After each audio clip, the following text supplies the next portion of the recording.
Welcome, beautiful people, and thank you for joining us on Till the Wheels Fall Off, a podcast by Two Faux Couple. I'm Matt. And I'm Paige. And we're here to inspire others, to bring you guys into our lives and tell you a little bit about our journey. Over 20 years together, we've learned a few things. We're going to work toward being the best version of yourself possible. We're going to dig into building a positive mindset, discuss mental health, addiction recovery, improving fitness, building businesses, and insight into what it takes to navigate life today.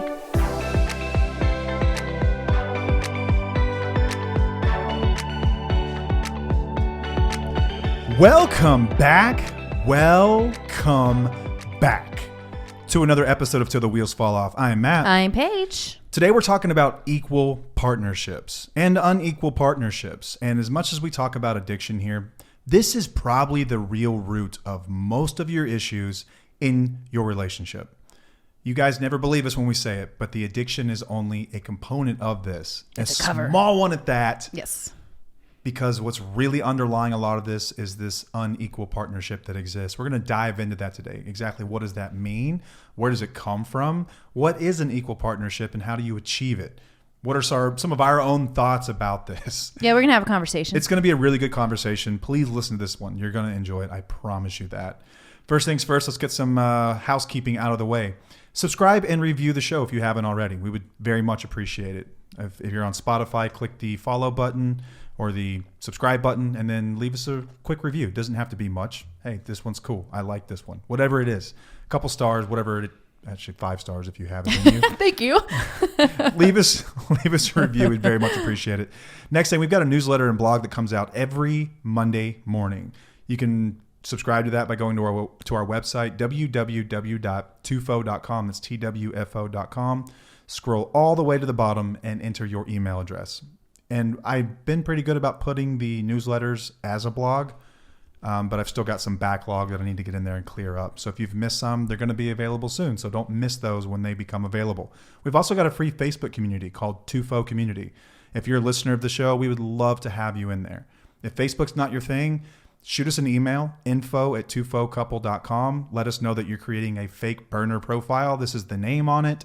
Please let me in, because we do look at some things, like if someone just joined Facebook yesterday, I don't know if that's someone's spouse creeping on them or if that's someone that is in need of help. Boom. So let us know, please. Check out the community. Bunch of great stuff going on in there.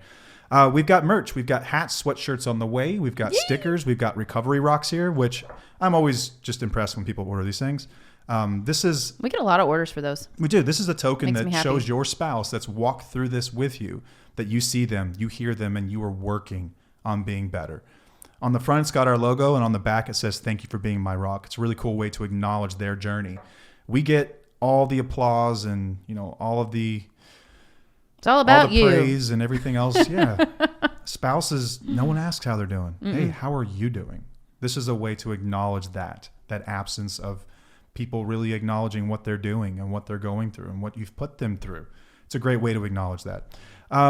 Next thing, we've got some sponsors, which is pretty awesome. Yay. Soberlink. Thank you to Soberlink for sponsoring today's episode. If you don't know what Soberlink is, it is the gold standard in breathalyzers. Now, we've both been on the record here saying that breathalyzers are not going to fix your marriage or your relationship or cure an addiction, but they are an excellent way to get validated. They are an excellent way for you to know if someone is lying to you, if they're being truthful, if they're being sincere and honest, because a lot of the times trust has been broken time and time and time again. I don't suggest this is something that you go out and buy and say, "Here, I got you this, you have to use it," because it's probably not going to go over well. No, it's not good for you either. It's really for not. your mental state. No. Make you go crazy over, you're not in charge of recovery. You're like, my recovery is my recovery. You are not in charge of your partner or spouse's recovery. No, but it helps build back trust if that's what you need to. Absolutely. And that's the way that I would use this thing. If I was just looking at it to say, hey, as far as let's repair some trust in our relationship, I would voluntarily say, I think I'm going to get one of these things. I want to show you, I want to prove to you, I'm serious about this thing. Another great use of these, and the way I think that probably the most useful is in custody arrangements. Right. If you were with someone and you're in a separation, you want to know, you want to know that your children are around someone who's sober, who's safe. This is a great way to figure that out. It's got military grade facial recognition facial recognition. It is the most high-tech breathalyzer on the market. They cannot be tampered with. You set up a schedule to blow. It can be multiple times. You will agree on that together. It's not random. And you are given almost instant feedback about whether or not someone is sober or not. And it's really cool because they have people on standby 24 hours a day monitoring test results to make sure that if there was something that popped up like cologne that triggered this thing, they can tell the difference. And they will ask you to blow again in 30 minutes to an hour, because alcohol would not leave your system that quickly, but something like cologne would. Right. It's really, really cool. Spent a lot of time talking to them and educating myself on it, Paige as well. And this is the real deal. Soberlink has actually given us a link that you can use to get $50 off a device. Go to soberlink.com/wheels. Again, it's soberlink.com/wheels. And thank you to Soberlink for sponsoring this episode. Thank you. Last, and most important to us anyway, Independently Strong. That's Woo-woo. our course. We built an online course to help walk you through your own recovery. We use a process called Youre. Now, Youre means to change direction, which is what we're trying to do. Alongside a licensed therapist, so it's not just two people up here who've walked through it. We built this with the clinician. He's the clinical architect, Dr. Christopher Taylor. He is renowned. He knows what he's doing. He is very wise on these matters, and he has approved everything that is in this course. He also makes appearances in this course. Therapists are actually using this course with their clients. And if you do have a therapist that is interested, please let us know, because on our website there is a section that says for therapists. But we use a Youre method. We validate you. We let you know that you're not crazy. You can talk about these feelings. You don't have to have this stuff pent up anymore. It's a safe place to talk about this stuff, and we're going to discuss every bit of it. Then we educate you using social learning theory as the basis of this course, which basically says that your environment has a great deal to do with your ability to heal. You are going to be able to determine by the end of it if your environment is even suitable to do that in. We are also going to educate you on addiction. There's a lot of misnomers out there about addiction. What's true, what's not. It's a disease. What does that mean exactly? Can they not help it? We cut through all of that. I have a long presentation in there, walk you through a lot of this stuff with literature that I've read, stuff along the way, Dr. Taylor as well. We talk about addiction, what that really is. A lot of people have questions. Well, is this the addiction or is this them? We discuss all that stuff. Yes. Then we're going to empower you. We're going to help you return that focus inward. Focus on you and what you can control. Self-care. We are going to talk about boundary setting, personal growth, and help you shift focus inward to regain control over your life again. And then armed with all of this newfound confidence, we are going to walk you through a path of recovery. There's also a private community that comes along with this. And we are an alternative to traditional programs, 12-step programs like Al-Anon or things like that. This is an alternative. So if you've been to Al-Anon, you're like, that wasn't really right for me. Independently Strong probably is. Yep. For a limited time, you can get 75% off using the code WHEELIES75. That's Wheelies with an S, 75. Now let's get on with the show. Let's get this stuff out of the way. Yay! All right. Good job, Boo. All right, let's do it. Equal partnerships. Okay, so this is this is something that I have a lot of experience in, because this is what really pissed me off about our relationship. It wasn't the addiction. It wasn't the fact that he used. It wasn't any of that. Yes, he was an asshole, but it was mainly because it was an unequal partnership. And that's what we're really mad about if we boil it down. So we talk about all the times behaviors over substances. It's something that we're always discussing. This is what it really boils down to. These are the behaviors that we get really upset about, because we don't have an equal partner. Many of us don't have that equal partner. So a lot of people are like, well, what the hell does that mean? And that's where we're at. Yeah, it's a one-sided relationship, right? If you are the responsible one in the relationship, that's probably an unequal partnership. No.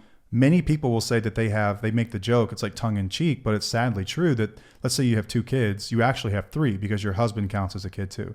Blech. Many people find themselves in these situations, and many of our listeners are in these situations. And you guys don't believe it when we tell you.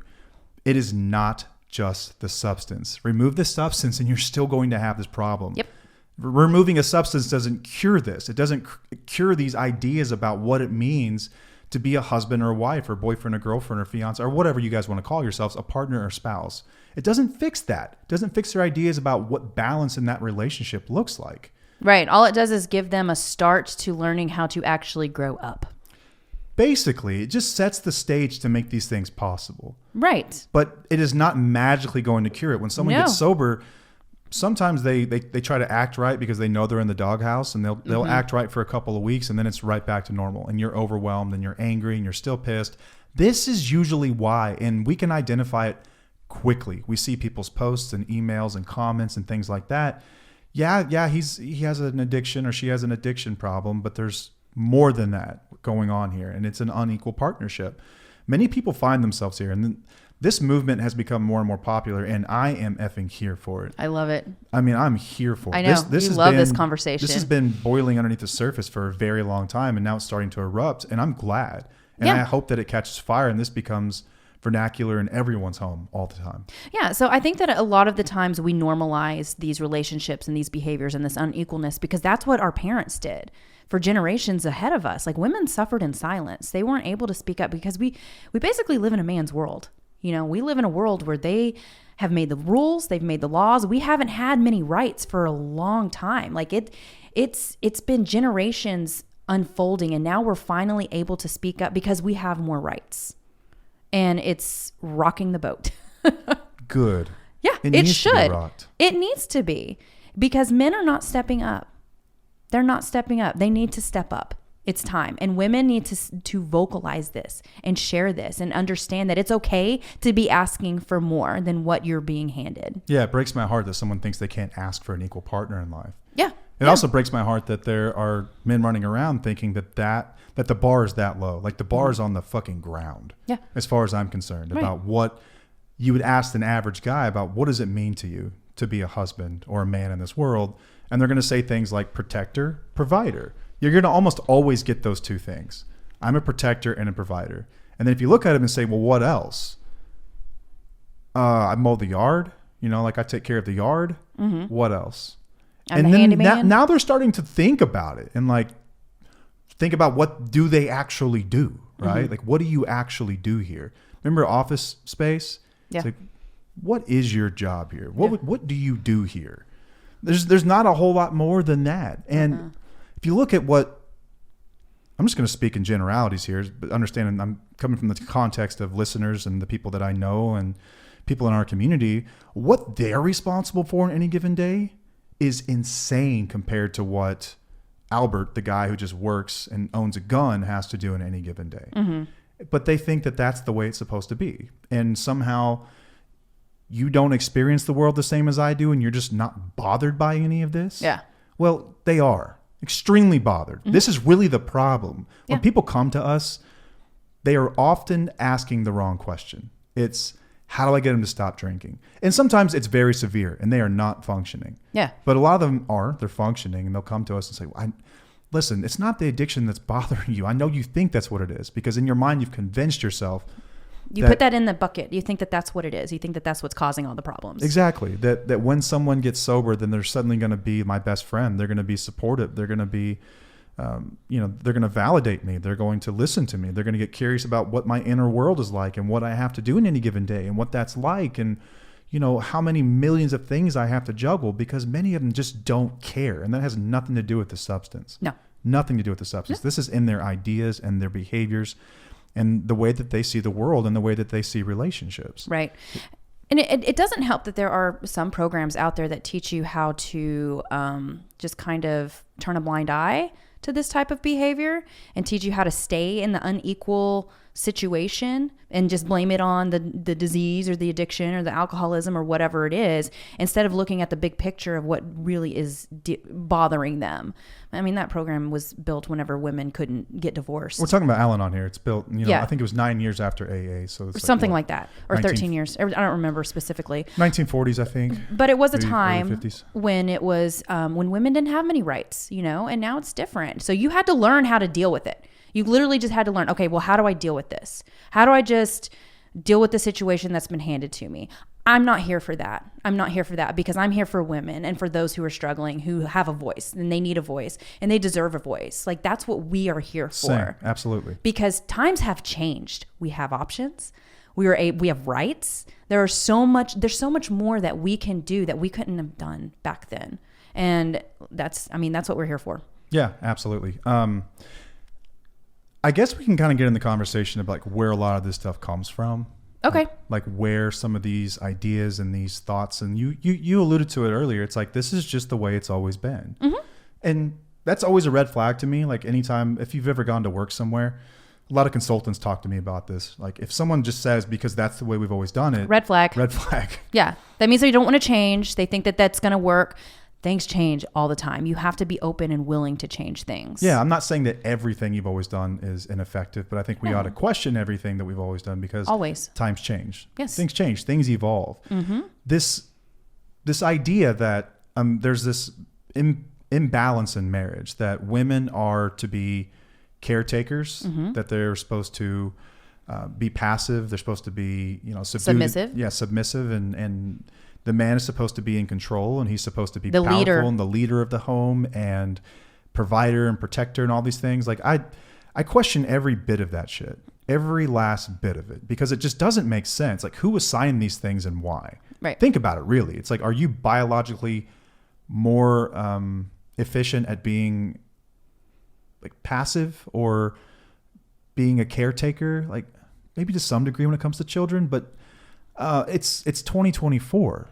Like we don't have to do these things to survive anymore. We don't live in the wilderness. Like we don't have to do this kinds of stuff. Mm-hmm. Like you have the ability to go work. Like women are the primary breadwinners in almost half of American homes. It's approaching half. It's like 40-something% now. Women are getting education at a far faster rate than men are.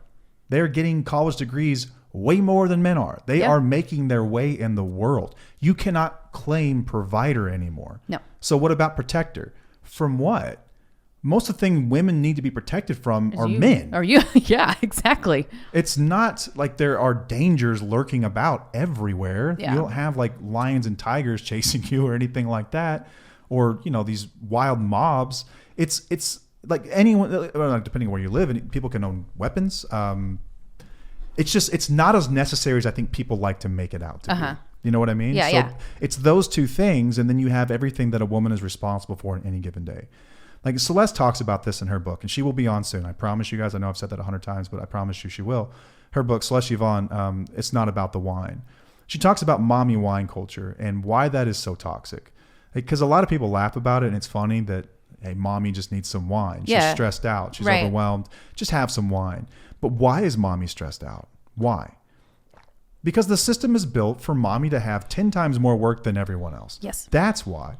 The fact that women don't have access to things like affordable childcare, that women don't have this system that's set up for them to have equal partners. Just so much more is expected of you. So why wouldn't you be more stressed? Why wouldn't you feel like you need to pull your hair out? Why wouldn't you feel like you need a drink? And it's sad that we tell them that that's okay. And we laugh about it. Like that shit's funny. Right. It's not funny. Right. It's normalized. It's ridiculous. Yeah. It's fucking ridiculous. And she alludes to a lot of this equal partnership type stuff. I mean, from my standpoint as a man anyway, when I hear men talk about things like women's sports and they laugh about it, when they talk about just women in general, how they're weak or they're overly emotional, like that is. Okay, hold on. The overly emotional thing. Can I explain? Okay. So we're overly emotional. I disagree with that. You know how men throw fits over watching sports? Or they throw fits whenever their kids act up a certain way. Like they act like children, yet we're the emotional ones. Miss me with that bullshit. Yeah, we cry occasionally. Yeah, we'll have we speak our mind. We have emotions. We feel things. But good grief, men can throw tantrums worse than any woman I've ever seen. Yeah. So that's some of the traditional shit that men will say though. Yeah. About women. Yeah. If you're a man and it's 2024 and you are married to a woman and you don't consider yourself a feminist, why the fuck not? Mm-hmm. You're telling me your best friend is a woman and you don't support the feminist movement. Yeah. Why? Because it's a threat. It's a threat. You're absolutely right. Because it's a threat. Because they want to be in control. They want to be the leader. They want to be the ones who makes all the decisions and be able to do whatever the fuck they want to do. Because it benefits them. Because it benefits them. Instead of looking at and having empathy for their wife and actually looking at them as like, damn, you're really struggling. I need to be there for you. Let me help you out. It's not like that. They just want to have that control. Yeah. And it's some of it I think is laziness as well. And we'll get into absolutely. Some of this, because it requires you to do more. Yes, it requires you to do more. Like you're asking for too much. You're damn right we're asking for more, but it's not too much. No more than I'm doing. Yeah. I'm just asking for this stuff to be split up equitably. Right. That's all. Yeah. Now, I know that there are traditional marriages that work out just fine and your roles are okay. But if you do feel like there's something missing, then this episode is still for you. Recognizing that maybe there is something that's not equal within your relationship. Because we had a traditional marriage from a long time ago. You know, whenever I was a stay-at-home mom and I took the load of everything, I needed more help then, honestly, than now, because I had children who were dependent on me. And you had the role of going to work and I'm supposed to take care of the kids and stay home. That took its toll. I was extremely overwhelmed. Really rough. Yeah. It was really rough. Yeah. And it was not a recipe for success long term. No, that's not. You cannot sustain that at all. But I want to, are you going to get on something real quick? I wanted to say so why does it matter that we have an equal partnership? And like, what does a one-sided relationship do to someone's mental health? God, I mean, Celeste has got her perspective on that. Yeah. I mean, addiction can be the result of some of this because you're completely overwhelmed. You can have actually really unhealthy coping mechanisms. It can go into a form of not taking care of yourself, self-neglect, overeating, chronic stress, which we know that stress can kill like easier than anything else out there. Yeah, it's deadly. Anxiety, resentment, depression, low self-esteem, burnout, anger, isolation, betrayal, and self-doubt. All of these things happen because you don't have an equal partner. Yeah. It's not because they are an addict. It is not because they are an alcoholic. It is because they are not doing their fucking part as your partner. Yeah. And it's going to cause you problems. It's not sustainable over long term. That's why whenever we did have our traditional roles and I was extremely overwhelmed, you ended up stepping up and it got better. But I could not have done that forever. There's no way that I could have just had an unequal partner. Yeah. I think it's sad that we tell women like this is what you can expect in a relationship and in a marriage. Mm-hmm. So much is put on women because I'm speaking like as an American male, not much is expected of us. Like growing up, you hear certain things and you see certain types of role models and you get an idea of what it means to be a man, but it's very, very, it's almost like colloquial. Like it's all very broad and it's kind of grouped in this category about like what it means to be masculine, like what it means to be strong or stoic or to get a good job and provide. I feel like women from a very young age are like, you're almost, it's like you're trained in some ways to begin to accept this load and like this higher level of responsibility. And like this starts young. Yeah. That's what I'm saying. Like it's cultural, it's societal. And we're not like in the United States and Canada, like we're not the only societies that deal with this. This is all over the globe, it seems like, depending on where you're from. But this stuff starts at a really, really young age. Yes, it does. And we're basically taught that it's your job to go to work, be strong, don't cry, and that women need us. Women need us. They need us to protect them. They need us because they are... Is that really taught? In so many words, yeah. Like this is the impression that you're given as a young man. Yeah. I don't want... Think about movies. Think about TV. Think about sitcoms. I don't want to need you. I don't want to need you. I think that that's very unhealthy and for both parties, because then that's asking for us, that's asking too much from us to make sure that you're getting what you need because of what we do for you. That's not okay. And then it's asking for you needing me. I don't know. It's just too much. Like, it just doesn't make sense. I want you to want me. I want to want you. I don't want to need you. In some ways, I think like connection is a need, right? It's a need. Like we need to feel connected. We need to feel I need to feel safe. In some way. Yeah. I need to feel safe. And that means... That doesn't just mean because the burglars or anything. No, not protecting. Not protecting. Yes, emotionally safe. I need to feel safe in my relationship. Those are the needs that we need. We need equalness. We need that. That wasn't taught to my generation of young men. I'll tell you that right now. The emotional safety and all of that stuff. Oh, no. No, it was not. No, and it's not really exhibited either. Like think about, like we are not far removed from a time when women couldn't own land. Nope. When women couldn't vote. When women couldn't could not divorce. file for divorce, like couldn't open bank accounts. Yeah. Like we're not that far removed. Not at all. The generation before our parents That was their life. That was them. So our parents were raised by that generation, and they raised us. We are not that far removed from this shit. Right. But we're progressing much faster than this information has. Mm-hmm.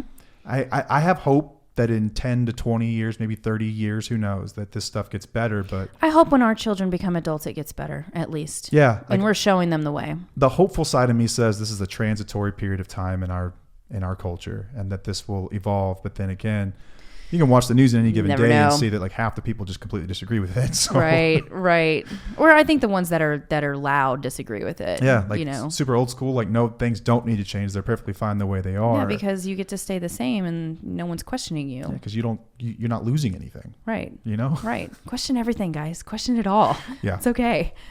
So equal partnership looks like what?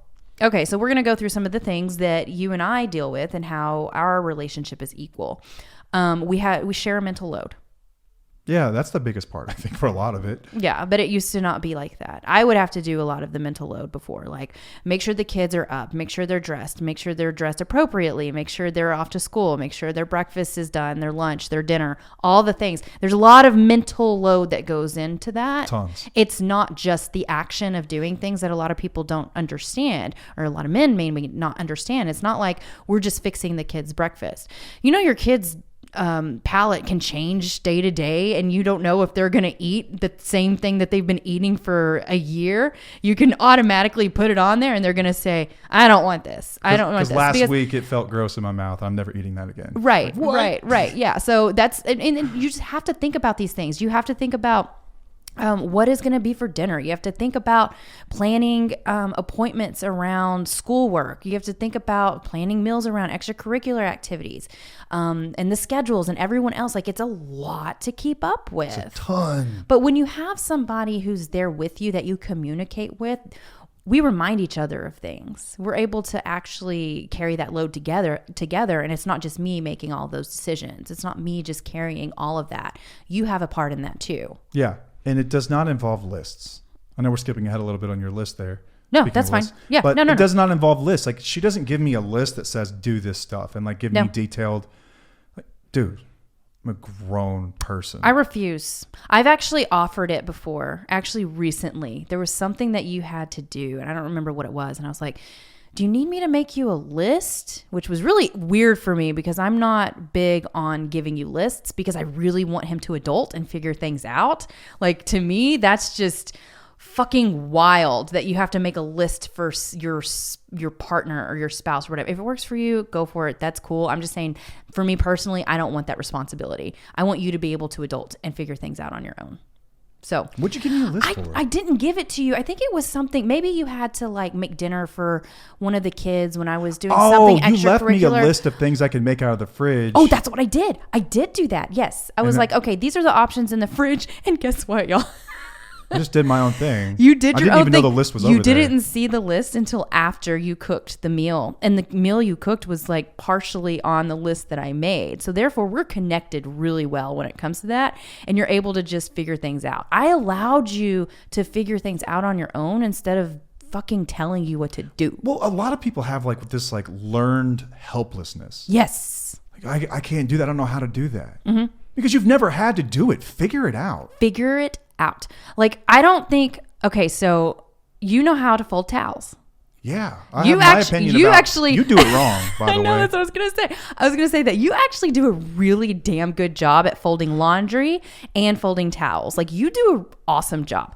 I didn't teach him that. And he sure as hell didn't learn it growing up either. It's just something that you did. Right? You figured it out. You just looked at it and it was like, okay, this is what I'm going to do. So I do most of the grocery shopping. Okay, you don't do any of that. But if you were to do it, I'm not going to give you a list of things to get. I want you to fucking figure it out. I would figure it out. No doubt I'd make some mistakes. And you would make mistakes. Because, it's... you've been doing it longer than I have. I've been doing it since we've been together. Damn it, I can figure it out. Give me like 2 trips and I'll have it down. Yeah. But it's something that I enjoy doing. That's something that I want to have control over a little bit. But I know there will be a time where you're going to have to do it. You did it during COVID. 100%, man. And you went in there and there was this one time though that he did go shopping for groceries and brought home snack cakes. Oh my God, Don't be a hater. No. Stop right there. No, you brought home all of the junk food. All of the junk food. I'm talking like 3 different kinds of cereals, all the different hoe cakes or whatever you call them. What'd you say? Hostess? Hoe cakes? Hoe cakes. They're like Hostess cakes, I guess. Swiss rolls. I love Swiss rolls. Y'all, all the things. I was livid. Our kids were at the age, I don't know, maybe 5 and 7. Like they were young. I'm like, we can't have all of this junk in our pantry. But you learned the hard way. You're like, I can't have all this stuff here because everyone's going to eat it. I'll eat it, especially. But we actually got in a fight over that. I remember that. Yeah. Yeah, I can grocery shop. I'm not dumb. Right. And nor is your partner. But you have to. They're not stupid. You have to allow them to do it. And then if they don't do it right, so what? So what? You have to allow them. Like that's the middle ground here. Like a lot of us might be control freaks to where it's like, no, you have to load the dishwasher a proper way. You need to fold the laundry a proper way. You need to do groceries a proper way. No, guys, let them figure it out. You can't just like get on their ass on every time they do it wrong. They've got to fucking just do it. And Matt does a great job at all of it. I don't want to jump ahead, but something that should be noted here is that I think a lot of people think that they can expect this sort of thing from someone that's never exhibited these behaviors before. And the fact is you're probably going to be very disappointed if you think that someone's just going to start doing this stuff and they've never done it before. And if you've mentioned it and if you've asked, and we had that conversation a long time ago, like, yes. Like ask. Right. Well, you shouldn't have to. I agree with that. 1,000%. You shouldn't have to, right? But if they're not doing it and you need to get your needs met, you can ask. Yeah. Which is ridiculous. Premise is ridiculous. I agree with you all. As someone screaming and punching their dashboard saying, well, I shouldn't have to ask. I agree. But if you've done that and they're just not interested, like you have to want to be helpful. You have to want to invest in your family. You have to want to invest in your partner. You have to want to do that. If they don't want to do it, you're gonna have a bad time. Yeah. This is not gonna end well for you. Right. This kind of makes me think about, there's a lot of people who are at work and then they come home and they need to decompress and they want to decompress. I don't want to say need. I mean, we all need to decompress, but there's a time and place for it. And it's not necessarily right when you get off work because there are responsibilities. There are children involved. You have a spouse, you have a home, you have laundry, you have shit that you have to do. So you had a pretty rough day today. I had the worst day Yeah. today. You had a really rough day today. Crazy overwhelming. And I know that you probably would have loved to have just come home and checked out. Maybe play your guitar, maybe do something just to kind of decompress. But you know what you did? You came home and you took our son to jujitsu. Yeah. Then you came back, you ate dinner, and you did the dishes. Yeah. And now you're recording. Uh-huh. So welcome to adulting. Exactly. Welcome to marriage. Welcome to life. Welcome to adulting. You don't get to just come home and sit on ass and not do anything and make your partner handle everything. Like this isn't equal. This is a marriage. This is a partnership. It needs to be equal. Own your part. Do your, oh my gosh, I can't think of the word that I was looking for, but whatever.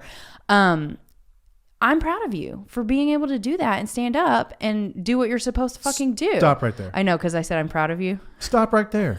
That's like patronizing to me. And I appreciate the sentiment. I do. But you shouldn't have to thank me for doing what I'm supposed to do. This is why I get weird when people tell me, congratulations on your recovery. Oh. It makes me cringe. I'm like, I mean, I get it. And I know it comes from a good place because a lot of people don't do it. And it's a kind thing to say. And apparently, and it's really, really hard. It is hard. And I know they mean well, but it makes me cringe on the inside because it's like, I shouldn't have had to be here in the first place. Yeah. I'm doing what I'm supposed to be doing. Right. That's it. Right. You want a fucking cookie. Right. Yeah. Like it's. So going back, like your time to decompress is going to be before bed. And that is what we do. You get like in 30 minutes if you're lucky. You get 30 minutes to an hour. And sometimes, I mean, like, because we have a lot. Like Matt has a day job. We're running 2 businesses. We have 2 children who are in extracurricular activities. They're at that age where they're really, really busy. We have a dog. We have a home. We have a lot of things on our plate that we rarely get some downtime, but we we put all of our priorities first. Like there are priorities that we have to do. It's not just sitting on ass whenever you've done your number one priority. Yeah, we have shared responsibilities in the home. Yes. Which is one of the biggest components of being an equal partner. Like you don't have to ask me to do things. You don't have to ask me to do crap. Not anymore. No. It needs to be done. I'm going to do it. You shouldn't. You can ask me once. Hey, did you X? I know exactly what you meant by that. Sorry. Yeah, I just forgot. Or I'm human, right? Sometimes you just forget to do things. Yeah. Or like, hey, do you mind taking the clothes out of the dryer real quick while I do this right now? Like that's asking for just a hand. That's not even really asking for help. That's just like, hey, can you do this for me while I do this? That's just communication. Yeah, but you don't have to ask me to do much of anything. Like you don't have to ask me like, are you going to be at this thing with the kids? Nope. I already know about it and I've already got the plans. Like, yep. Are you going to do anything? Like are you going to do the dishes? Are you going to call the guy about the yard that needs to be mowed? Are you going to set up Christmas lights? Are you going to talk to the kids about their science test on Friday? Are you going to, you don't have to ask me because I'm involved. Right. I want to be involved more than anything in the world. I want to share in this life with you. Yeah. We agreed in the beginning that we would build a family together, that we would build a life together. We didn't agree that I get to sit on ass and ride your coattails while you did all the work. Yeah. That's not a marriage, in my opinion. No, but a lot of people will weaponize this and say that, well, you knew who I was when we got together. Bullshit. That is such a cop-out. That is, and honestly, if they're saying that, guys, if they are saying that, this is a major red flag and you need to question so many things within your relationship, because all they're telling you is that they don't want to grow, they don't want to shift, they don't want to be an adult. They want to do whatever the hell they want to do when y'all first met. Like yeah, everyone is a certain way when you first meet, but things change. You're supposed to change. You're not supposed to be the same person you were last year. You're not supposed to be the same person you were when you first got together. It's the dumbest shit I've ever heard. You start having children. Things fucking change. I don't care. I'm saying the F word a lot today because I'm really passionate about this topic, so y'all just bear with me. Like, I don't care if you put a tree in the ground, like an acorn in the ground. It's going to change over time as it grows. God damn it. Yeah. Like things evolve, things change. So I hope you're not the person you are when you're 25 and now you're 45. Yeah. And if you're saying, like, you're proud of the fact that you haven't changed. Yeah. I'll smack the shit out of you. Red flag, What's the matter guys. with you? Do not let them say that to you. I mean, you really do need to question your Everything relationship. changes and evolves. It is implied when you get together that you grow up. Yeah, exactly. Like if that's what you believe, why don't you have a disclaimer on your first date and say, just so you know, the person I am today is the same dude I'm going to be in 25 years. Mm-hmm. Okay. Well, I mean, some people might take that like, oh, well, I don't want to change you because I love you so much. And, things are going to change for you. But you will change. You will change. You're going to change. You have to change. When you have children, you have no choice. It's a complete identity shift. Even if you don't have kids. If you grow kids. older, responsibilities change. Responsibilities change. Might make a career shift. You need someone you can depend on to move to the West Coast with you, or who can support you through that's solid. like a master's program and all the stress and shit that comes with that. Someone to make you dinner when you come home from class super late. You need a partner in this damn life. Yeah. You need someone who's going to grow with you. Mm-hmm.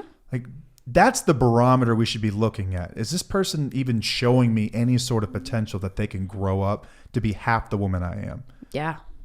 At all. Like, that's what we should be thinking about. Those are the kinds of questions we should be asking ourselves. A lot of guys will weaponize that. Mm-hmm. You knew who I was when you married me. But I just assumed that you would grow up like everything else in the world does. Exactly.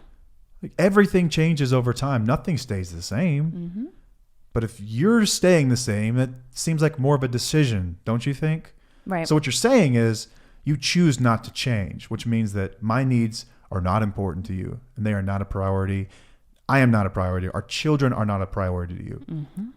Playing video games, hanging out with your buddies, playing golf, drinking beer. That's what's important to you. Mm-hmm. Okay, got it. I know where I stand now. Yeah. And you're not wrong about that. That's what is really going on here. Let's just call it how it is. Yeah. That's the issue here. It is. And there are a lot of people that will say, I'll never be enough for you. I'll never be enough for you. Believe them when they say that. Believe them. Believe them when they say that. Yep. because they're probably right. That's probably one of the most honest things they can say. Yeah. And there's nothing wrong with you. So when people say don't take it personally, that's what they mean. Like there's nothing wrong with you that they don't want to step up. There's something wrong within them that they don't want to step up. But it is personal because that's your partner and you asked for more. And that's where it becomes personal. But it's not a reflection of you. And I want people to understand that. Their partner not being an equal partner is not a reflection of them, because typically you're the one that's growing a lot quicker than them and you're able to see things a little bit more clearly than them. It's not you. It's not a reflection of you. Yeah, strong women do not need to shrink themselves to make men feel bigger. Like if a man's sense of worth is threatened by a woman's strength, it's not her strength that's the problem. No. It's a man's weakness. Mm-hmm.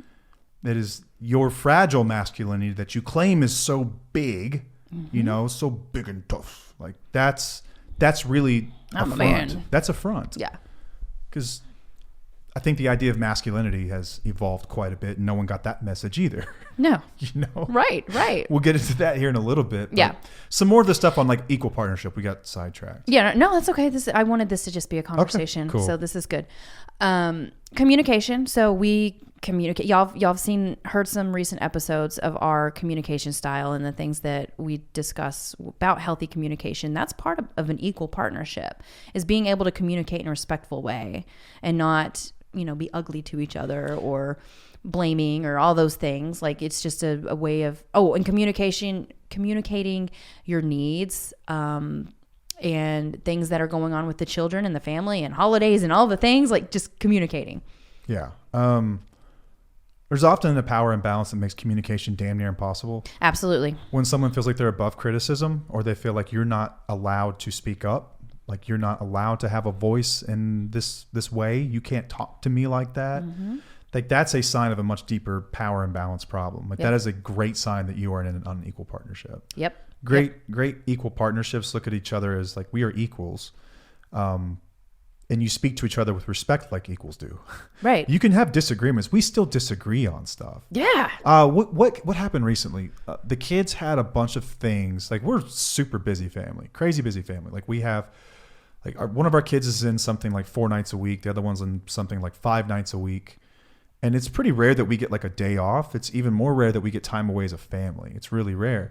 So there's the kids got, this is the greatest thing a school district has ever done. They gave the kids the day after Halloween off. Oh, yeah. And we booked it. And when we booked it, the schedule was clear. Mm-hmm. And then new calendars came out. And it turns out that there was all kinds of stuff that weekend. Yeah. And I really wanted to do this. I know that you did too, but probably to a lesser degree because the kids could have something, could have all this stuff. But I'm like, man, it'd be really nice to do something as a family for once. Like if the family could win just like one time, that'd be really cool. I mean, but we did go on a trip this summer and we get our Sundays with them as much as we can. I understand. And when we had a conversation about it, so what ended up happening was the kids had all kinds of stuff scheduled and they wanted to do it. And so Paige is like, I'm going to have to talk to you about this. I'm like, well, let's just talk about it. What's up? She's like, I think that we should cancel the trip. And my heart broke a little bit, but I said, I understand. And then it came down to, can we even get a refund on this place? Because it wasn't cheap. Right. And I was fully like willing to cancel it. You have a voice. You have an opinion that matters that I will listen to. I am not above criticism. I am not above giving in. I'm not above doing what the majority wants to do or anything like that. Like it's not like what I say goes. That's crock of shit. Mm-hmm. And I would have happily refunded. Even if we could have gotten half back, I would have done it. Yeah, but it was a significant amount of things for the kids to be able to do. Yeah, right. It was like the one had like a choir show. Yeah, they during both a football did game, and something. the other one had like a lock-in for a Halloween thing. It would have been really fun for them, and they'd probably rather be doing that than hanging out with us. And I get it. And like, yeah, let's just forfeit it, and I'm fine with that. But we had a conversation about it. And you let me know where you stood on it. And I sat there and I listened and I thought, it's like, damn, she's absolutely right about this. And I can't really argue it. But you said that you had a voice too, which you do. I do. But my argument was coming from a place of selfishness because that's what I wanted to do. Mm-hmm. You know, if no one else wants to do it, then it's selfish. Well, not necessarily selfish. That's not really the right term, but it's almost like a majority rules type thing. Yeah. It's just like, you wanted to do it, but your battles, not right? everyone wanted to do that. Yeah. Pick your battles. We can find another time to get out and do something together. And it's like, But we had a conversation where you understood where I was coming from, and you said something to the effect of like, your voice does matter here. I just think in this circumstance, this is probably the right thing to do. And you were correct about that. And like, that doesn't hurt my feelings. That doesn't hurt my masculinity. And it doesn't affect a power imbalance because there is none. Exactly. There is not a power imbalance. Communication is a two-way street in an equal partnership where both people have a say in things. You were very willing to listen to me and hear my perspective and have empathy for it. And I am willing to do the same for you. That goes with the validation piece too. Yeah. And that's the next thing on the list is validation. If someone can validate you, like be curious enough about your inner world, even if you disagree with the reason they're having the emotion, that is beside the point. Let's put that aside for a moment. The fact of the matter is they're saying this is how they feel. If you love them and you care about them, then you ought to be curious enough to know where this is coming from and let them express it in a healthy, safe way. I feel this way because of this thing, whatever it might be. I feel abandoned because you're always playing golf on the weekends and I'm just here by myself and we have all this stuff going on. And if you're going to turn around and say, well, I work all week and I bust my ass to pay for this house and your fancy new car, that is a red flag. That is sick. That is controlling. That is domineering. That is old school, toxic, fucked up masculinity. Yeah. To validate them is to simply listen and understand why they feel the way they feel. And those emotions are real. Put yourself in their shoes. Have some empathy for how that would feel if you were them. If you do that, you won't be playing golf every weekend, I promise you, unless you're a tour pro or something, which you're probably not. Right. Probably shoot like 97 on the weekends and you think that's how you should be spending your time. Oh, God. But to be curious enough about where that's coming from to listen to them. Yeah. And understand those feelings and care. Not just listen, but actually give a damn to make a change if necessary. Do you love them or not? Is this your best friend or not? Would you treat your best friend this way? Right. Come on, guys. Yeah. All right, so I want to talk about sex for a moment. Okay. So in our relationship, you don't ever make me feel bad whenever I'm not in the mood. Ever. I don't think you have ever done that in our relationship. And I see it a lot where a lot of people, there's where they make them feel bad for not putting out or not giving them what they think that is their natural right as a husband.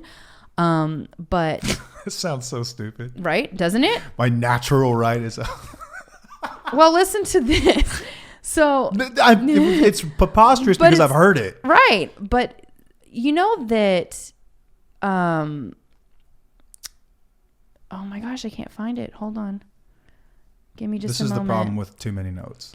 I know. And I actually did less notes this time. I wanted to just have a conversation. This one. Marital That's rape. Crazy. That's crazy to me that you could not, they would not recognize marital rape as a crime until the 70s and 80s. We're talking about 40, 50 years ago. Yeah. And I think there's a lot of women who feel like they have a duty to give to their husband. Because of religious reasons, societal reasons, these types of reasons, because the law did not look at you and your rights. Guys, if you have somebody who is doing this in your relationship, please question your relationship and do the best that you can to get out of that, because it's not okay. It's not okay. It's supposed to be mutual. It's mutual respect. It's something that you're supposed to both enjoy. You're both supposed to feel safe. It's the added bonus of having a best friend in your marriage, is that you add that, intimacy that's supposed to be a beautiful thing. It's not supposed to be forced. It's not supposed to make you feel bad whenever you've had a really long day. When our kids were young, that was not something that was on my mind all the time. It wasn't really on my mind. When I was pregnant, it wasn't on my mind that much. But you never made me feel bad about it. You did not do that. We never got to that point. But I see it way too much. Yeah, and you can pretty much we've talked about this a little bit, but I would never want to ever want to sexually advance on you if it wasn't reciprocation. Yeah, we've talked about that. You're like, well, what's the point? Why? Like, okay, like you have a hand, why would you want to do that with somebody who's not really willing to do it right now? Physically intimate with someone that is not into you. Who's not into it right now. What the hell is that? And it's not necessarily like into you. It's That's just creepy like, to me. It is creepy. It's disgusting and it grosses me out. And I have very high opinions of this, like strong opinions of this, that if you're in a relationship where this is forced upon you, you question it, guys. It's not okay. It is not acceptable. You are a human too. You have rights. It's insane. Do not allow these people to do whatever the fuck they want to with you. You are not a toy.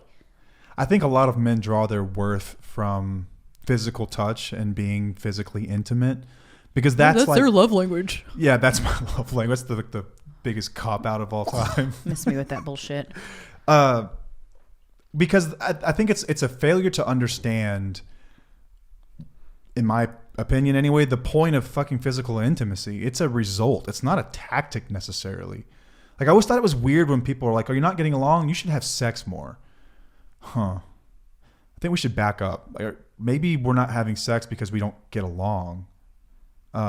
So I think that a lot of guys will look at it like that is the way to repair things, when in my perspective, my opinion has always been like that is a byproduct of a healthy relationship.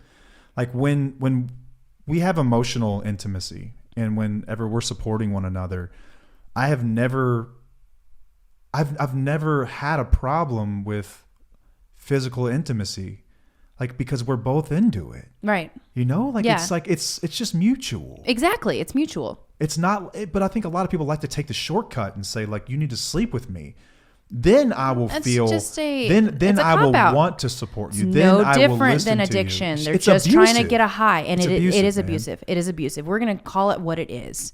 It's abusive. I've just never As much as understood, a and strong word that is, it is true. Maybe I'm speaking from a place of privilege and I'm just ignorant on it. I don't know. Oh, what? I don't. I try to give people the benefit of the doubt, but I don't think there's any. It's that complicated. I just don't. I don't. If you're physically attracted to one another, if you're married, I would think that at some point you were physically attracted to one another, right? So it's probably still there. So it's not an attraction issue. It's not like I'm just not into you. So then it's an emotional issue. It's the fact that I'm overwhelmed and I'm just like not in the mood. Okay, well, if you're a dude and you don't want, like, dumbass, listen, okay, if she's overwhelmed, do you know how you could help with that? Yeah. You could pick up some slack. Yeah, exactly. And then maybe she's not going to be overwhelmed and maybe would have, maybe wouldn't feel so exhausted in the evenings. Like, if she is into you and she does feel safe. Like, that's like, back up the equation for a moment. You can find your solution generally. Yeah. If you're married sure. people who are into each other. But like the whole coercion thing always fucking creeped me out. Yeah, if y'all want to hear more about that, we have an intimacy episode Yeah, that I think was it's really called good. Let's Talk About Sex. Right, yeah, that we did almost a year ago or last year. I don't remember specifically, but it's a good episode that'll address that in depth. But this was just something that I wanted to address on the equal partnership. Yeah, thing, equal because partners will not it's make you mutual. feel bad if you're not in the They're not mood. going to make you feel bad. Like, They're not going to make. That's not okay. That's mutual fucking respect. All right, so here's something that we both do is that, and I love this. Sometimes it goes too far, but I do love it. What do you mean? So Matt knows our kids' teachers' names. He receives school and extracurricular activity emails. Like, he is completely involved in things. So whenever this is where it gets complicated. If there are sign up genius sheets or whatnot. Oh, for like the teacher. Or like the teacher needs this, or the kids, supplies they and need stuff. supplies. Like We're having a party. We need you to get this. And Matt checks his email way quicker than I do. And sometimes he'll just like start doing it without talking to me. But I'm so used to doing these things by myself because this has been my responsibility for a really long time. It's something I'm good at. Like, I'm really good at the kids' stuff. So you've kind of made your way into it, which is I'm taking it back, which is okay. But it is a transition for me. I'm not going to lie because I feel like we duplicate efforts sometimes, or maybe he goes too hard on something. He's like, well, I want to order this and this and this and this and this for them. And I'm like, no, honey, you have to give other people an opportunity to order things too. You don't get to just buy the whole freaking cart. That is very rude. And it is not okay. I just wanted to buy the cauldron for the Harry Potter party. That's all. I know. And I did too. But then I thought, and we both thought this, that he was going to have to carry it and it was going to be a big That's gonna pain be in a the pain in the ass or whatever. But either way, like, you're super, super involved in that. And I think that's really great. And I love that. And I appreciate that. And the kids appreciate it too, because you're showing an interest in them and you're showing an interest in what they're going on in their lives. And you're able to bring stuff up to them. And it's not just me having responsibility of that. So you're showing them that you care what they're going through every day. Like, you're up to date on their grades. You're better at that than I am. Like, you're good at all the teacher emails on stuff that they have coming up. Because with our daughter, I trust her. She's usually on point with getting stuff done, but you're kind of like, I'm going to get in here and I'm going to make sure she's doing things. I'm just making sure. But I think it's great. I love that. You're actually showing that you care about what they're dealing with, and you care about me as well, because you're helping me with the load. Yeah, that's so much. Like, one person can't keep up with all that stuff. I mean, they can. I did it for a long time. I don't mind doing that stuff at all. But I like that you're involved, because you're involved in your kids' lives. That's what's important to me. And even the shift from me of like being even more engaged than I was came as a result of the fact that, so we started the podcast and we started Independently Strong 2 years ago. And up until that point, your day outside of like kid stuff was fairly lax. Like, you didn't have... I didn't have responsibilities unless it was like homes. But there were times where you had like side jobs, like you were...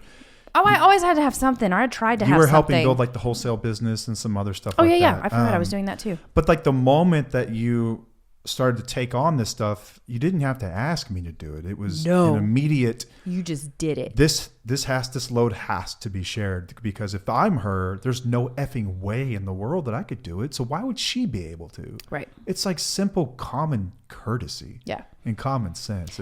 And building a business is really difficult, and entrepreneurs will know that. Like, in the beginning, that's your life. Like, you have to spend so much time, morning, evening, afternoon, weekends. Like, you have to sacrifice a lot of time. So you know that I was spending a lot of time doing that stuff to make sure that we were going to put something out into the world that was going to be really beneficial for others.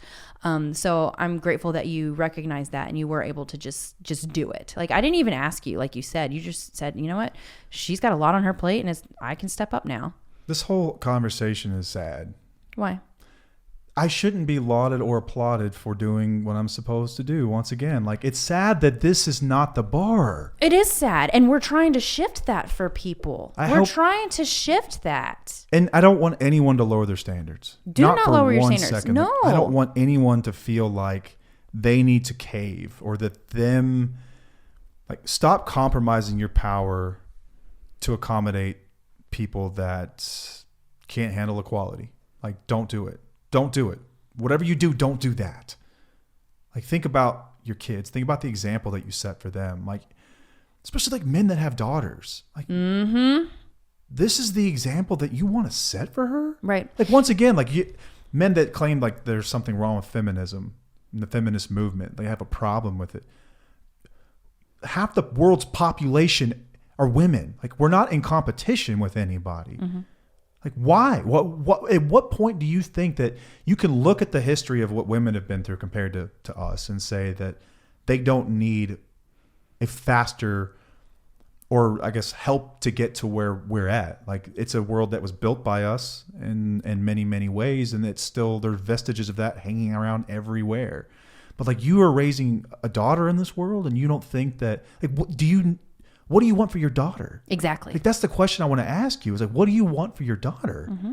Do you not want her to be independent? Do you not want her to be able to take care of herself? Do you not want her to have a man that values and validates her and appreciates her and or do you want a man in her life? Do you want her to have a man who controls her? Because that's what you're doing. That's basically yeah, you're right. Like, do you want someone that has do you want power somebody like over you? your daughter? Do you want that? That's a crazy. solid question ask to the ask. Question, like, you can't look me in the face and say that that's what you want for your daughter. Why would you want it for your wife or any other woman in the world? Yeah. And if you have a son too, you don't want your son to like. Yeah, if you're raising sons, what kind of example do you want to put out in the world? I'm going to shift this, is that it's not what we tell our children to do and how to act and how to Kids be. don't listen. No, we have to show them. Yeah. We have to be role models. So I'm very proud of our son and something that he did this weekend. And I can only base it on the fact that Matt is a role model to him in a way just by showing your actions. We don't have our kids do a million chores or anything like that. We'll have them do some things, but they see Matt and what he does, and they see what I do in our home. And our son was at my mom's house this weekend, and he had dinner with my stepbrother and his girlfriend. And he decided to take everybody's plates and throw out their food, and he did the dishes, and he cleaned up, and he did all these things. And I'm like, what? My mom was telling me this story, and I was like, I'm kind of surprised. I am, but I'm not, because I know our son, like he's an HSP like me. He likes to do things for others to make them comfortable. Yeah. But he doesn't do this stuff at home. Sometimes he'll help you. He helped you in the kitchen today. He helped you like do the dishes and stuff. But I think that he did these things because he has a father who sets an example of what a man should be doing. And it's not just sitting on ass watching football. Yeah. You can do dishes and watch football, by the way. Yeah, you can. I do it all the time. You do it all the time. But then I think about holidays. And at holiday time, a lot of the women are supposed to be in the kitchen. It seems like that's our generation. That's what we've showed, is that the women are in the kitchen, they're cooking, they're cleaning, they're not a part of the family or anything like that. The men are in the living room, sitting on ass, watching football, doing whatever the hell they're doing, drinking beer, whatever.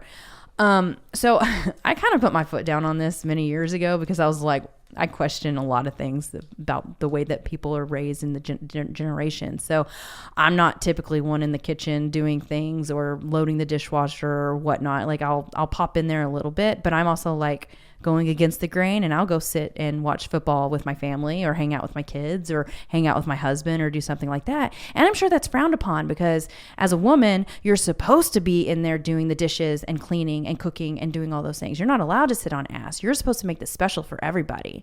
But if a man were to get up from sitting on ass and watching football to go to the kitchen to do dishes or help around the kitchen, they'd get praised. They'd be like, oh my God, thank you so much. You're awesome. You're doing something great. But as a woman, you're damned if you do and you're damned if you don't. So if I go and do what you do by like sitting on ass, I'm going to be like frowned upon. It's going to be a bad thing. There's that double standard. It is. It's a double standard. So I just always question it. I always kind of like push the buttons a little bit to see, what the norms are or whatnot. And that's just things that I recognize. Yeah. I don't like to, at holiday times, I don't like to be the number one person to make everything special and to make everything perfect and to make sure everything goes smoothly. You are my husband and you need to be a part of that as well. It's part of my job. Yeah. You're responsible for getting gifts for your family members. I'm responsible for my family members. You help me grab desserts if I need stuff. You help me get, or I'm not going to say help me. I know we say that all the time, but you go and you get the ingredients that I need or whatnot. You'll help do things around the kitchen. That, like we plan what cookies we're going to make together. Yes. And then I will make cookies too. We do it together. We do it all together. I think I did the gingerbreads last year. Uh-huh. You did the pistachio. Because I make little tins for people with like extra stuff. And you're like, ooh, I want these. Can we do those? Like, I'm not in control. I don't want to be in control. I want somebody to be there with me. Yeah, we to plan help this me together. Like, I might text you first and be like, it's coming up. Yes. What are we going to make this year? Yes. Like, Halloween's around the corner. Like, I plan a like haunted house trip with everybody. Exactly. And I get tickets for everyone. And I set the time aside. And like, I don't even... Like I asked you about the date to make sure, of course. Well, we like, have to. Is there something about that day that you know that I don't know? Yeah, and there wasn't. And and like with Christmas, like if we want to do something fun, like let's go like look at Christmas lights or let's go get a great dinner. Like we have a tradition with that. Like I did that. That's like damn it. It's my life and my family too. Yes. Like yes. It's crazy to me because men will claim that they're in control, yet they are clearly not. Uh-huh. Because the woman is generally planning all of this stuff and they're along for the ride, but they're taking all the credit because they finance the deal. That's deep. That's sick. It is. And it creates that and power you're taking imbalance. credit for everyone else's hard work. Like it takes a lot to do that kind of stuff. It takes a lot to plan vacations and things like that. Yeah. Like I do those things. Yes, you will plan vacations sometimes. We'll communicate on planning vacations if we want to do some together. There are times that you'll do surprise trips where you'll like, I want to go to this hotel, or you'll just book it without telling me. We talk about the dates or whatnot, but you do those things. And it shouldn't be exceptional. Like, you talking about this shouldn't be exceptional, but it's sad that it is.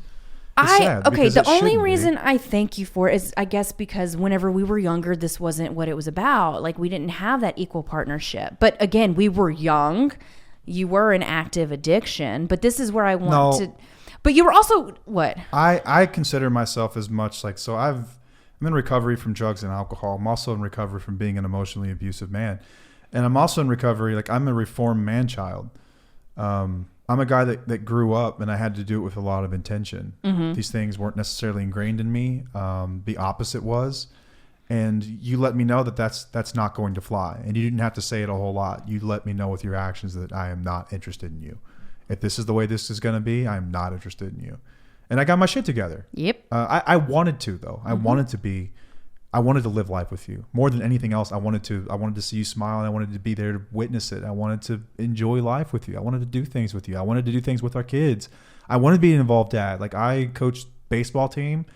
We do all the things that people listen to every single week with us. I write and I do all this other stuff, but that's not exceptional to me, nor should it be, because I think that there are so many women doing the very same thing, and it's expected. Mm-hmm. And the opposite's expected of me. I'm expected to sit on ass. I'm expected to do nothing. I'm expected to just go to work. And that's sad. And it's fucked up. And I don't support any of that stuff. I don't think I should be applauded for it. No, I was going to say. But I do think it should be acknowledged, because there are other men that I hope it gets their attention. I hope that they can see me and be like, oh, look, he's not like, oh gosh, I follow a lot of. That was me. It was my watch. Oh. I follow a lot of, we have the same TikTok algorithm because we share the Tufo account. Yeah.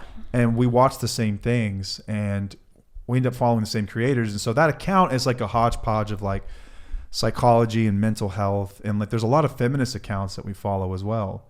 And so I get a really cool perspective, I think, about what a lot of women deal with and what they go through. And it plays very much into our audience and what they're dealing with, because we don't follow any addiction accounts. No, we don't. I don't really want to know what they have to say. I don't care. To be frank. Yeah. I don't care. Yeah. I think I know enough at this point. Yeah, exactly. And that's not what we're really about, because we focus on behaviors and not substances anyway. I hope the conversation gets louder and louder and louder. And I hope that guys like me do get put out there as an example of like, how can I lower my standards when that exists? And I hope that people see that, and I hope that guys see that, and I can challenge them in some ways to be better, to do better, to step it up. Like, come on, let's do this. Like, I did it. Right. You can do the very same things. I don't think it's wrong of me to thank you for things. I thank you for things. Exactly. Because that's just me showing appreciation and being, appreciated by my partner. This is something that I've done with you since we were kids. Yeah. Like, I don't think you can go too extreme with it where it's like, you shouldn't thank him. That should be expected. No. But I see those people in comment sections sometimes, and I wonder, I was like, do you thank the waiter when they bring stuff over to your table, or you just say that's their job? Right. Like, that's kind of rude. Right. Right. Just to have common decency for people and just to tell them you appreciate them. That's what I'm saying. Like, if you appreciate them, let them know. Like, I need you to know that I appreciate you. I don't think there's anything wrong with that. Even doing the bare minimum, just like me. I mean, I went through some times where I was like, I didn't feel appreciated because I was just doing the things, and I didn't feel like you really cared that I was doing the things around the house or whatever the things I needed to do, because being a stay-at-home mom, you really feel underappreciated. You don't get thanks from your children. You don't get thanks much from your spouse. It's what you're expected to do. So I appreciate it whenever you thank me for doing things that I know that I'm supposed to be doing. Just feels good to be think that's just a nice thing to do. I agree. Like, we rewarded our kid for doing the nice thing this weekend, saying, hey, this is awesome. That's just positive reinforcement. That's just being appreciative. But at the same time, it feels weird being on a pedestal for. No, I understand the recovery thing. What I think is ordinary. Like, this is part of being an equal partner. This is part of what I consider to be a healthy marriage. This should not be an anomaly, is what I guess I'm saying. Yeah. And so I guess it feels weird because I don't feel like it's an anomaly. I feel like this should be the standard. That this should be the bar. Yep. It shouldn't be anything less than this. I think I could even do more, Yeah. All right. Where are we taking this next? I think that we already covered everything pretty much that I wanted to cover. I know that you had some notes over there that maybe we wanted to have some discussions on. I know that we have guys that listen to this, guys that are in recovery, and guys that want to be better. And like, we're doing the thing. If you're still listening to this, then like I cannot thank you enough, and I mad respect for sticking through this and listening and being curious enough about what your spouse is dealing with in the areas that you have to grow, that you have blind spots in, because that's huge. That takes a lot of courage. It takes a lot of courage, and it takes a lot. You have to have a whole lot of humility to do that. Yeah. And so thank you for doing that. Thank you for being here. I don't have any like special life hacks, but I can say a couple things. If you want to be a more involved parent to your kids, school's a great place to start. And a really easy way to get more involved is to sign up for your kids' mailing lists. So from the school, so each school has one. So we have a kid in middle school and a kid in elementary school. Each of the schools have one. And then the schools in general are really good about communicating these days. And maybe this is just district specific, but I would think that many of them just do this kind of stuff where they have like a newsletter or something like that. They have a school calendar that comes out, and you can know, like I know this week what each of the theme days are our kids to dress up. Yeah. Because it's homecoming week. And start to ask your kids, what are you going to dress up as? Their eyes are going to get huge. Whoa, dad knows about that? It shows them that you give a damn about their life. And it also, these are things that you ought to be doing as a father and as a parent. Mm-hmm. It's a really easy way to get involved. Also, like it comes like the schools, the individual classes, the teachers will send out emails about what they did that week. So like our daughter's in an innovative design class, and I go through their slides every single week. And if they have questions about the assignment, they don't have the excuse that I didn't know, I didn't understand it. Well, honey, I do. And you can come to me. I've already read through your assignment. And if you need my help, I'm here for you. But I'm also not going to smother you and like do it for you. You know, so I'm involved in that. I know when they have tests coming up. All this comes from a really simple, just email address. Just enter your email address and get the information. Listen to them as well. What are they into? What are other kids doing that they would like to be involved in, but they're not so involved in? Like for this, like our kids are in middle school and elementary school again. But the high school, like we're in Texas, so high school football is a big deal. So I got us season tickets for the high school football games, and we make it a point to be out there and be part of the community. Now, this isn't like something I really love doing, but I love it that they love it. I like it. I love it that you love it. I love being in the middle of it. It's everything to me that I have to go by myself this time. Yeah, because I got to be out of town. That my family feels supported. It means everything to me, and it's my part of my job is, you know, half of the family unit and parents, like you're the mom, I'm the dad, to do my part in that. Like if this was all on you, every bit of this was on you, in addition to everything else that you have to do on any given day. Or if you're like a new mom and you're fighting postpartum depression, you're fighting like just the transition with the responsibility of being a new parent, like all the stuff that they don't tell you about, you know, like someone can say that you don't sleep much, but you don't know how bad it is until you're not sleeping and how horrible it feels. Yeah. But to be involved in that and listen to people and be curious about it, like it is not that hard to be a good man. It's just not. It's the bar is so low. And that's what I'm saying is that most people can get away with just going to work and owning a gun, saying that they're a protector and financially supported. And that's the bar. The bar is so fucking low. It's on the floor. What can you do to step it up? What can you do to challenge yourself? Here's what's bullshit though, is that a lot of people would say, well, I can't do all that stuff because I couldn't handle it in sobriety. I don't think I would be able to do this and not drink or use because I need an outlet because it's too overwhelming and it's too much. The whole point of sobriety is to learn how to live again. To do this shit. And to learn how to deal with every bit of that stuff. Guys, welcome to adulthood. Right. But a lot of the spouses don't want to ask for that because they feel like it's going to fuck up their recovery or their sobriety. Them or some way. And I don't think that's... I think there is something to be said that at some point in the early on journey, the focus has to be on dealing with handling your emotions, learning the basics of life, learning how to get through a day without losing your temper and freaking out over something and making it feel like you have to drink. I know that. It's been a process for you to get to this point. The basics have to be addressed first before you can get some of this more advanced stuff, but you can do a little more. You can help out in some ways. And don't ask your wife. Someone called me on this and they were absolutely right. The wrong thing to do is to ask your wife, how can I help? Just tell me what to do. Look around and use your head. Look around and use your head. Is the laundry basket full? That's a good start that you could probably do laundry and that would be helpful. Yeah. You know? Or if your partner says, can you make the kids breakfast? Oh, well, what do I need to make them? Dude, use your head. That's the mental load we're talking about. People eat toast. Some eat eggs, cereal. Figure out what your kids whatever. like. Yogurt, Give them a fruit cup, whatever. Toast and fruit cup. But why are we having to tell you what to do? Like, that's why we do things on our own, is because we know that if we ask or say something, it's going to be even more difficult because you can't fucking do it on your own. Like, you can't figure it out. And I'm all, like I've said early in the episode, I want you to figure this shit out. I'm not going to tell you what to do. You have to mess up on your own and figure out what the kids like. You have to do that. That's not my responsibility. I do think that it's easier for people to do these things. Let's say that you have an unequal relationship and your partner is just around doing the bare minimum. And you're still doing everything. It's easier for you to do everything if they're not involved at all. Like if they were gone, if you were out of the relationship, that it's actually easier and a breath of fresh air, because then you do have all the control and you know that you're capable of doing it. It's more difficult. You don't have one more to look after. You don't have another one to look after that is even more difficult than your own children.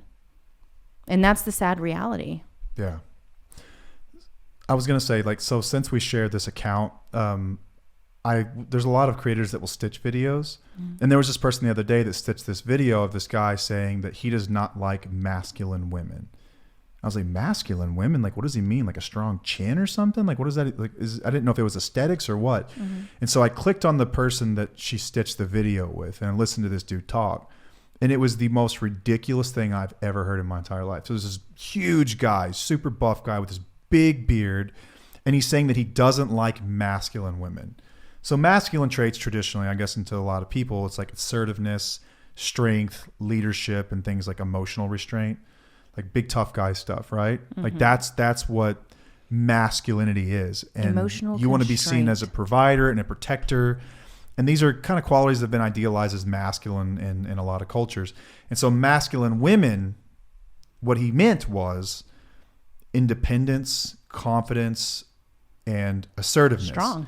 And those are things that he thinks anyway, and a lot of men think, that those are characterized as masculine traits.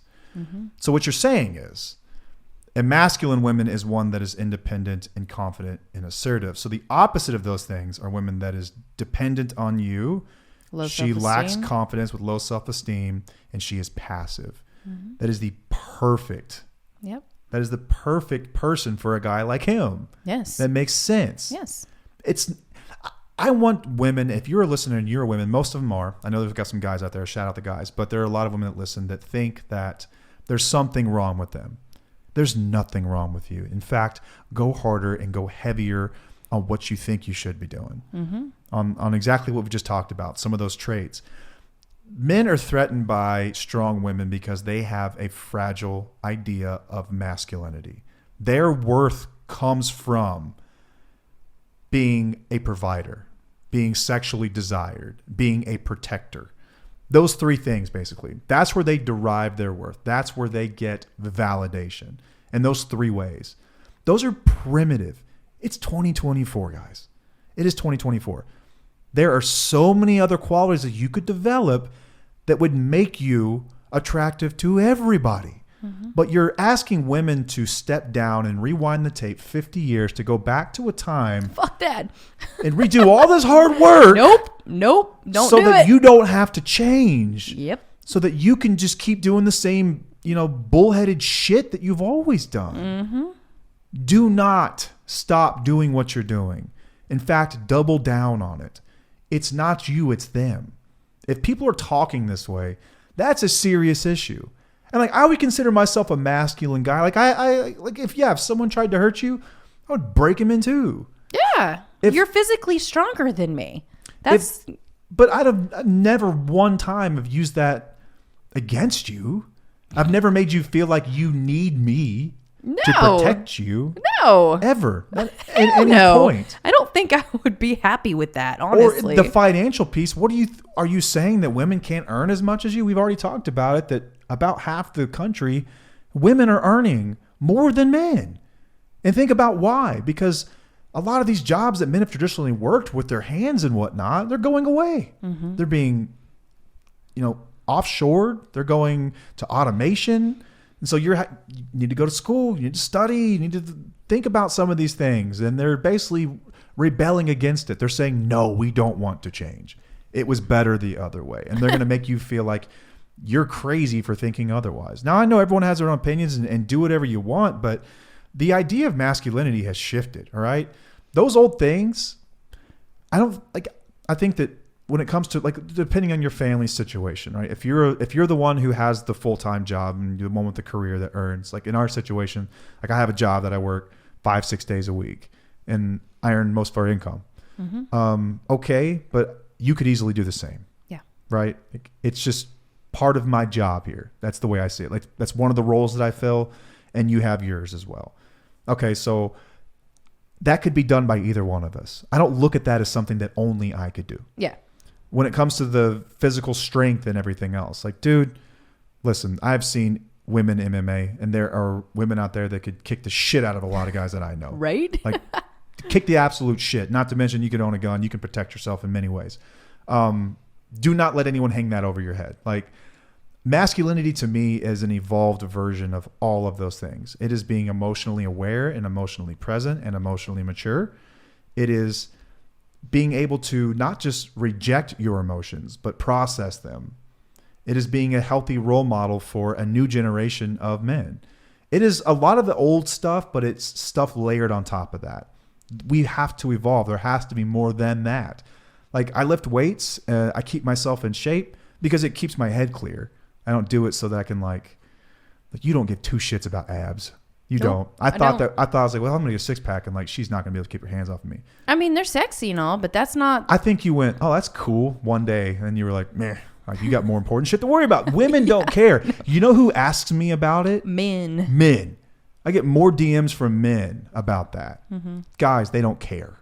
They really don't care. Take care of yourself because it's a responsible thing to do. All right. Just don't do shit for the right reasons. Like, if desire for women is like, that's how you base your value, is like how many women desire me, you're probably sending the wrong signals anyway. Like, you're probably old school masculinity. And I'm just telling you, like, I've had the privilege of spending the last few years with women. They don't care about the shit that you think they care about. No. They simply don't. They care about having an equal partner. They care about having a partner in life.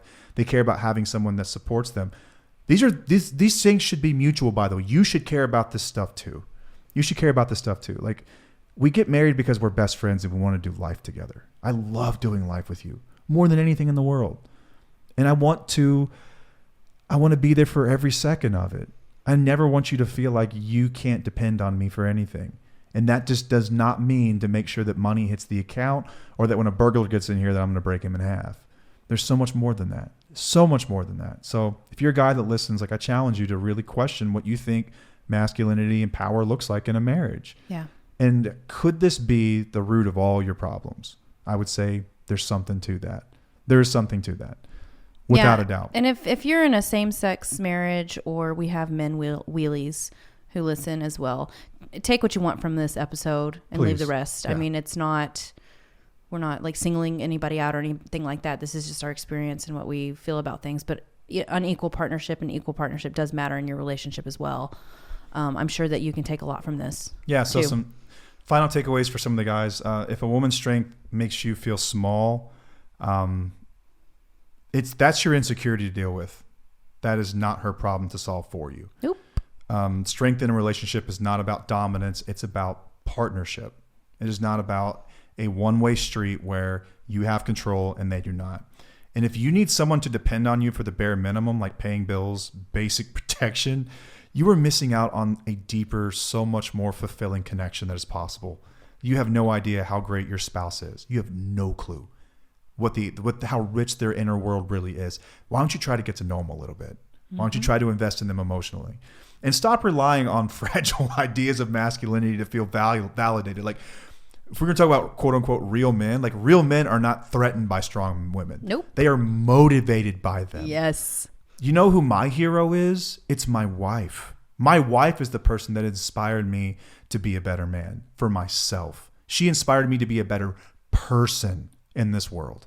You probably have a really great example of what an amazing person is right in front of you. But if you're going to sit here and hold these old gender roles in such high regard that you're not willing to look at it, ask yourself why. What are you scared of? What are you really scared of? And if you want a partner that just submits to you, you're not looking for love. You're looking for control. Yeah. And ask yourself why that is. Why do you need to control other people? What is wrong with that? So... but we're the controlling ones. Yeah, you're the Remember controlling that? ones, right? Yeah, always.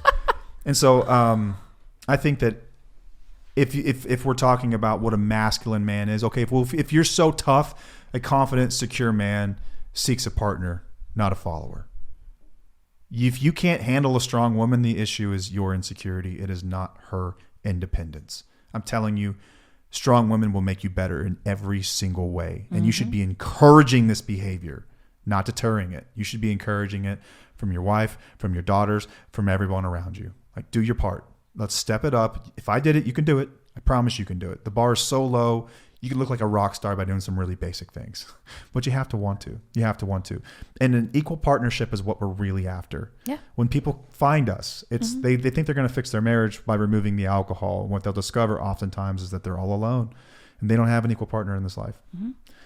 And you've been on this kick for a while too. And we've got some really amazing creators. Abby Eccles, one of them. She's going to be on the show pretty soon. Her account is amazing. I love her. I love her stuff. It's amazing. And then Celeste as well, who's got some really, really great ideas about this kind of stuff.